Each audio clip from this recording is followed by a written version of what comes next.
Hey, bonjour tout le monde, bienvenue à notre direct de quadiste.net. Cette semaine, mes invités, nos partenaires, nos collaborateurs.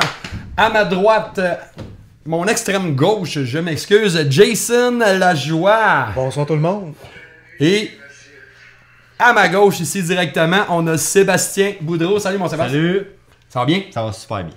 Bon, ça là, on part, on y va. On commence. Dans nos sujets qu'on a retenus cette semaine, on va commencer par le guide de l'achat de quoi? De usagers. Et ça, il y a du stock à parler là-dessus. Là. Ouais. Ça pourrait être long. Là. On va essayer de faire ça simple. On va essayer de faire ça simple, puis c'est un sujet qui est complexe, c'est quelque chose qui revient tout le temps. Oui. Tout le temps, on entend toujours parler de ça. Malheureusement, il y a encore pas mal de monde qui se font avoir. Pourquoi qu'ils se font avoir? Ben, souvent, c'est pas nécessairement de la malhonnêteté, que ça soit du garage ou que ça soit de la personne qui vend une quad, quoique des fois. Mais souvent, acheter un quad ou acheter une moto, c'est pas comme acheter une voiture. Les voitures maintenant sont fiables jusqu'à 10 ans facilement, 150, 200 000, 250 000 km. T'as pas mal de chances de pas acheter un citron. Malheureusement, avec un quad ou un side-by-side, ça peut être une toute autre expérience. Oui, c'est sûr que c'est pas mené comme une voiture non plus. Hein. Fait que l'utilisation qui en a été faite, il est pour beaucoup. Puis c'est facile de se faire avoir. Ce qui est important, là, en partant, là, sortir la calculatrice. Ouais. C'est bien important. Puis faire quelques calculs de base. Premièrement, quand on achète un véhicule, quel qu'il soit dans l'usager, vos meilleurs amis, c'est Kijiji et les packs. On a aussi Facebook Marketplace présentement qui marche très fort aussi. Ouais, comme nous autres, on a un groupe de vente. Il y a plusieurs groupes de vente là, sur Facebook. Mais les références, c'est Kijiji, les packs. Où est-ce que tu peux aller chercher un indicatif de qu'est-ce que ça vaut dans quel genre. Tu fais une moyenne, puis tu regardes à peu près si tu vas payer trop cher ou pas assez cher. Ça donne une bonne idée. Oui, ça donne une bonne idée. T'sais, ça varie énormément aussi selon la demande du véhicule. Mais un Outlander Max 800, 2 places, 2013 en ligne, pas trop de kilométrage, tu ne resteras pas collé avec. Il va trouver preneur, mais là, c'est de trouver le prix parce qu'ils sont vendus quand même relativement cher. C'est pas donné, c'est des véhicules qui gardent beaucoup leur valeur. De là, l'importance de sortir la calculatrice parce que, dépendamment de votre mode de paiement, parce qu'on s'entend qu'aujourd'hui, au prix que les machines sont, parce que un Outlander, on parle de quoi côté prix, là, mettons dans le neuf. Là, dans le neuf, ça varie. C'est dans 12 000 en montant. C'est 12 000 tout nu, pas de bas. Là. Puis dans le usagé, là, ils gardent leur valeur. Ils sont chers. C'est cher. Ça garde leur valeur. Fait que dépendamment de votre mode de paiement, c'est important de calculer. C'est important de calculer si vous faites l'achat d'un usager, ben, le prix qui est là, c'est le prix qui vous coûte. Puis il faut avoir l'argent pour l'acheter. Si vous êtes pour acheter un usager à 11 000 $, puis mettre ça sur une marge de crédit à 10 % d'intérêt pour payer ça pendant 7 ans, ben, va voir chez le dealer un neuf. Va voir chez le dealer un neuf comment ça peut coûter. Parce que ton 3 000 de plus pour en avoir un neuf, là. Si tu le finances, qu'est-ce qui va arriver? Tu vas payer moins cher. Fait que c'est là l'importance, parce que si on calcule aussi le fait de l'argent et le taux d'intérêt. Parce que si tu finances l'usager, puis tu es en bas de 10 000 $, ton taux d'intérêt va monter facilement dans les 13 %. Tandis que si tu finances un neuf, présentement, tu es capable d'aller chercher un neuf à 6,9. Oui, c'est ça. Fait que le taux d'intérêt joue pour beaucoup. Puis plus vous le payez longtemps, mais plus vous payez des intérêts. Fait que c'est de là l'importance de sortir votre calculatrice puis calculer. On connaît ça, hein? Moi, c'est correct, là, je vois parler d'argent et ces choses-là, mais moi, dans l'usager, ce qui m'intéresse, là, quand je regarde ça, là, peu importe les marques, c'est quoi qu'on a à regarder sur un VTT qu'on achète usagé? C'est quoi les tie rods, les ball joints, ces choses-là? T'sais? Quand je regarde un véhicule, là, je vais le voir. Qu'est-ce que je regarde en premier? Ben, les affaires à plus prendre en considération. Les affaires les plus importantes, c'est les affaires les plus évidentes. Si on fait juste regarder le véhicule général, Qu'est-ce qu'il a l'air généralement? Il est-tu tout cabossé? Les plastiques sont tous pétés? Il manque-tu des morceaux? Il est-tu tout graffiné? Puis, pour le commun des mortels, couche-toi en dessous et regarde. Parce que le dessous du véhicule va révéler énormément son historique. Ouais. Un Tso qui est tout cabossé, solide, là. Comme moi, je n'ai vu beaucoup là, dans le temps que j'étais chez Content, des Outlander, tout le kit. Je n'ai vu des cabossés renfoncer des frames. Il est rough. Un pouce, là. C'est comme. C'est ça en dessous. Le bicycle en haut, il est quand même pas pire. Mais en dessous, là, tu le vois. Rapidement, quand tu fais affaire avec un particulier, si tu n'es pas mécanicien, c'est un indicatif que tu devrais certainement rentrer ce véhicule-là dans un garage indépendant puis aller le faire inspecter. Garage indépendant ou le concessionnaire de la marque. C'est là que même le concessionnaire de la marque a un gros avantage parce que les mécaniciens spécialisés, ils connaissent les bugs. Ils connaissent le bicycle de A à Z, ils savent où chercher. L'inspection, là, c'est tellement la base quand tu achètes un usager, puis on le dira jamais assez, c'est le 100$ à peu près. Là. Ah, c'est pas cher. Là. C'est même moins que ça, mais mettons 100$ sur 6000. T'as le 100$ le mieux investi. Puis même si tu le perds, là, ben dis-toi que ce 100$ là, tu l'aurais repayé 10 fois si tu avais acheté la machine. C'est ça. Fait que la base, c'est vraiment ça. C'est le plus important, c'est de s'assurer de la stabilité mécanique, là, que le véhicule il est vraiment ce qui est. Quand on achète d'un particulier, on n'a que très peu de protection au niveau de l'achat. Si tu achètes un citron, c'est sûr que tu vas pouvoir gagner. Là. Tu vas pouvoir gagner, tu vas pouvoir avoir justice avec le temps.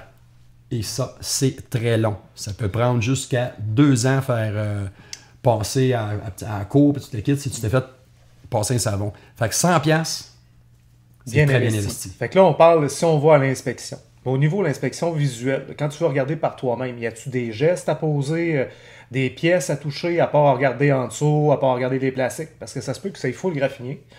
Mais ça se peut que les principales pièces qui sont souvent en mouvement soient bonnes aussi. Oui, un tout graffiné qui a été bien entretenu. Ça, c'est important parce que ça ne veut pas dire nécessairement qu'il est tout graffiné, qui est tout décalissé, dans le fond, ça ne veut pas dire ça. Les choses simples à faire, c'est un jack, lever le devant de terre et vérifier les roues. Y a-tu du lousse? C'est-tu lousse de partout? Un léger essai, puis surtout, l'affaire la plus importante, là, au niveau moteur, assurez-vous que le moteur est froid. Si tu viens pour faire un essai sur un véhicule, que le moteur est chaud, un moteur qui cogne ou un moteur qui a de l'usure, il va faire son bruit à froid. C'est ça, tu l'entendras pas s'il est chaud. Là, tu pars le moteur, tu rinces l'huile un peu, l'huile monte dedans, l'huile prend sa viscosité parce qu'on a des huiles à très basse, comme s'il était à synthétique, il était à 0,40, mettons. S'il est à 0,40, ben ton huile, c'est liquide comme de l'eau quand tu pars pour que ça monte en haut, mais après ça devient bien épais. Fait que quand ça devient bien épais, tu l'entends plus. On l'entend plus. Fait que moteur froid. Puis le gars qui l'a parti avant que tu arrives, il sait que tu t'en vas le voir à 7 heures, là, son bicycle. Tu sais, si tu arrives puis il est chaud, il y a peut-être de quoi cacher. Il y a peut-être de la misère à partir, le bicycle. Peut-être qu'il claque. Il y a peut-être bien des affaires. C'est peut-être rien non plus. C'est peut-être pas quelqu'un qui essaie de te passer le sapin. Mais c'est bien mal vu pour moi. Moi, un moteur chaud, ça me déconnecte tout de suite. Tu vas le savoir. Un petit essai rapide, regarde l'engagement de la clutch pour les véhicules à CVT, ce qui représente 85% du marché. L'engagement de la clutch, est-ce qu'il donne des coups? Est-ce qu'il y a une vibration? Est-ce qu'il y a des silements anormaux? Ça fait-tu quick? C'est juste des indicatifs de même qui peuvent vous mettre la puce à l'oreille, puis d'exiger au vendeur que vous ayez... D'exiger au vendeur, regarde, je veux le faire inspecter. Si le vendeur refuse l'inspection, ferme ton portefeuille, mon chum. Puis on passe au prochain appel. Si le gars il refuse carrément, sans raison évidente, ben écoute. Peut-être une question qui serait bien importante à poser au vendeur, c'est quoi l'entretien que tu as fait dessus? Si le gars il dit que printemps, automne, il l'envoie chez le dealer, fait faire les changements d'huile, tout ça, bon, il va avoir les factures, tu vas pouvoir le constater. Le gars qui dit moi C'est qui va bien, là. Pas Prendre mal. l'huile dedans une fois de temps en temps. Et il sait pas il est où le filtre à air. Tu sais, c'est des indicatifs qui fait que le Bessic, parce qu'on le sait, un Bessic qui peut avoir 10 000 km, s'il est bien entretenu, il va bien aller. Et l'entretien, c'est la base quand on achète un usager. Fait que quelqu'un qui sait pas il est où le filtre à air ou que le changement d'huile, il le faisait quand ça y tente aux 3 ans, c'est peut-être pas la machine à acheter. C'est ça. C'est juste d'être attentif parce qu'on a un problème, nous autres, les mâles, c'est le syndrome de la bébelle. Quand on a le syndrome de la bébelle et qu'on a spoté une bébelle qui fait notre affaire, on risque d'avoir un sérieux problème, c'est de tomber en amour avec une bébelle. Signe en haut, signe en bas, let's go. On la veut, on y va. on la veut pas là, on la veut hier. C'est ça. Ça, c'est la même chose quand on achète à partir d'un concessionnaire. Il va falloir avancer un petit peu parce que le temps avance, mais au niveau du concessionnaire, ça, c'est un autre hic. En général, si tu achètes, mettons, tu achètes un Polaris, puis il y a plus que 4-5 ans. Excuse-moi, là. Mais fallait inspecter. Si tu n'achètes pas des dealers Polaris. Oh oui. Fallait inspecter. En bas de 4-5 ans, si tu l'achètes au dealer de la marque, c'est sûr et certain que le Bessic est top shape. Là. Puis quand tu rentres dans un concessionnaire, il ne faut pas sous-estimer les vendeurs. Ce sont des professionnels de la vente. C'est leur métier, ils sont bons, ils savent de quoi ils parlent. Fait que c'est important de ne pas penser, là, faut faire ses vérifications. Le gars, il est là pour vendre, c'est sa job, il connaît ça. Puis quand on rentre, qu'on tombe en amour avec une bébelle, il va savoir quoi dire pour qu'on l'achète là. Le vendeur, c'est pas ton ami. Non. Il peut être super gentil. C'est son travail. C'est ça. Il peut être gentil, il peut être courtois, te le quitte, mais le vendeur, c'est la personne. Techniquement, il est supposé te conseiller, mais sa job à lui, c'est de vendre. Et tant qu'il fait sa job correct, il n'y a pas de problème. Mais aussi, il y a des techniques de vente qui s'apparentent où est-ce qu'on peut te mettre de la pression puis jouer sur les bons pitons de ton ton ego de mort. Faut pas mettre tous les vendeurs dans le même panier. Là. Non, ils font tout ça, les vendeurs. Ils font tout ça, les vendeurs, puis c'est correct. C'est juste que c'est au consommateur de faire attention de ne pas acheter quelque chose de façon impulsive, que ce soit surtout un véhicule usagé, surtout dans un centre ou des endroits qui n'ont pas nécessairement de bannière. C'est pas banniéré de la marque, ouais. Puis il y en a beaucoup d'une autre marque. Tu fais affaire avec ce qu'on appelle un broker, un spécialiste de use. Souvent, dans ces concessionnaires-là, tu peux avoir des machines qui ont été un petit peu fardées. Ça, des fois, c'est difficile d'avoir le prix. Tu sais, le vrai prix, là, il est difficile à avoir parce qu'on l'a par semaine, on l'a par mois, on l'a avec les accessoires. Le vrai prix, là, c'est de là l'importance de la sortie, la calculatrice, puis de vérifier comment il va me coûter le Bessic. Puis après ça, le Bessic va être là demain. Là. Il est là, il va être là demain. Fait que prenez un peu de recul, là, puis de là l'importance de peut-être aller comparer justement sur Kijiji. J'en connais un de même qui a le syndrome. Je le veux là. Ouais, mais ça, c'est ça. On le regarde, après ça, on arrive au garage, puis après ça, on achète. J'ai ce syndrome-là, évidemment. Ouais, ça, c'est... On t'avait d'après ça le syndrome de Joy. Ouais. La joie de Joy. Jason, c'est un exemple typique. Il était chanceux, il s'est pas fait trop varloper. Mais quand même, c'est le genre de gars, il rentre dans le garage, il achète. Comme typiquement beaucoup d'entre nous. Hein? Il y en a beaucoup d'entre nous qui sont comme ça. Ben là, je sais pas si je vais rentrer dans le prochain garage si le vendeur va m'aimer, là, avec ce que vous venez de dire dessus, là, mais je vais essayer. On n'a rien dit de mal. OK. Tout ce qu'on demande, c'est écouter ce qui se passe, dites ce que vous avez à dire, posez les bonnes questions, réfléchissez 2 fois, signez 1 fois. Vérifiez les taux d'intérêt, le délai total des paiements. Parce que 60 mois ou 120 mois, ça va faire une différence en tabarnouche sur votre portefeuille. Oui. Juste être c'est tout légal, ça, là, ce qu'ils font là. C'est correct. Mais quand c'est le temps de signer, sortez votre calculatrice et regardez. Est-ce que vous pouvez vraiment vous l'offrir? Est-ce que vous allez avoir envie de changer votre machine dans 4 ans quand vous êtes financé sur 10 ans?